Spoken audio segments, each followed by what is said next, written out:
Одветувано европско здравство, добивме предавство и променето име. Вака премиерот Мицкоски одговара на предлогот на опозицијскиот лидер Венко Филипче во собранието да биде изгласана заедничка резолуција за евроинтеграциите со нашите црвени линии и доколку се повтори ветото од Бугарија да ги прекинеме преговорите со Европската Унија. Председателот на владата вели дека во македонскиот законодавен дом веќе беше изгласана таква резолуција, но и покрај тоа СДСМ и ДУИ биле тие кои ги прифатиле сите ултиматуми од Софија.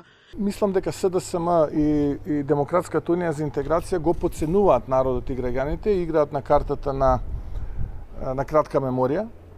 Јас ќе ги подсетам дека тие истите веќе има една таква декларација во собранието, да не ги прифаќаат ултиматумите на Софија, тие за жал прифатија се. Ке ве вратам уште поназад во времето, кога имаше исто така една декларација во парламентот, кога немаше да има промена на името на државата, исто гласано од СДСМ, пратениците, па знаете, СДСМ кога дојде во владата, што све правеше и што све се случуваше кога се менуваше името на државата. Исто така ќе ве подсетам дека прво ќе ги почитуваа резултатите од референдумот, па кога тој беше неуспешен, не ги почитуваа. Според премиерот, начинот на кој што треба Македонија да се избори за своето место во Унијата е со аргументи, како што тоа го прави владата.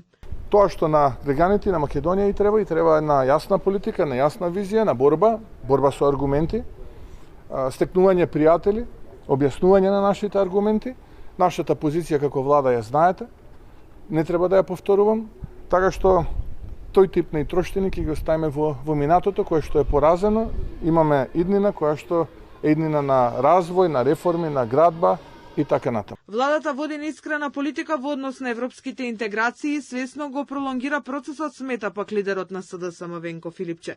Во гостување на национална телевизија предложи Македонското собрание да изгласа заедничка резолуција за европските преговори. Тоа што ние сме го прифатиле францускиот предлог е затоа што таков предлог спремен дојде од Европската Унија и ни беше јасно дека друга шанса нема да имаме. На ВМРО ДПМН и тогаш кога го прифаќавме францускиот предлог и после тоа кога дојдоа на власт, Европа исто така им кажа дека друга опција нема. Дававме бланко поддршка. Ако издействуваат подобри услови, ние таа нова преговарачка позиција ќе ја поддржиме апсолутно.